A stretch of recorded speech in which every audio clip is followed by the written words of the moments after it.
কিন্তু আমরা দোয়া করতে জানি না। কি করে দোয়া করতে হয় এটা জানি না। বিশ্বনবীকে আল্লাহ বললেন, নবী ফাইদা ফারাগতা ফানসব, যখন আপনি অবসর হবেন তখন আপনি দোয়া করেন, আল্লাহর কাছে চান। বেশি বেশি চাইলে খুশি হয় কে? তার মানে প্রথম ঘোষণা হলো ফাইদা ফারাগতা ফানসব। প্রথম নির্দেশনা হলো, নবী যখনই আপনি অবসর পাবেন ইবাদত করবেন এবং দোয়া করবেন, বেশি বেশি আল্লাহর কাছে চাইবেন। 2 নাম্বার দিক নির্দেশনা হলো ওয়াইলা রব্বিকা ফারগাব, সব সময় আপনি আপনার আল্লাহর দিকে মনোনিবেশ করবেন। বিপদে পড়লে ডাকবো কারে? আমাদের অসুস্থতাকে সুস্থতায় পরিণত করে দিতে পারে কে?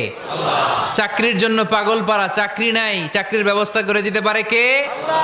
বিদেশে যেতে মনে চায়, পাসপোর্ট দিয়ে রেখেছি, ভিসা নাই, ভিসা লাগাই দিতে পারে কে?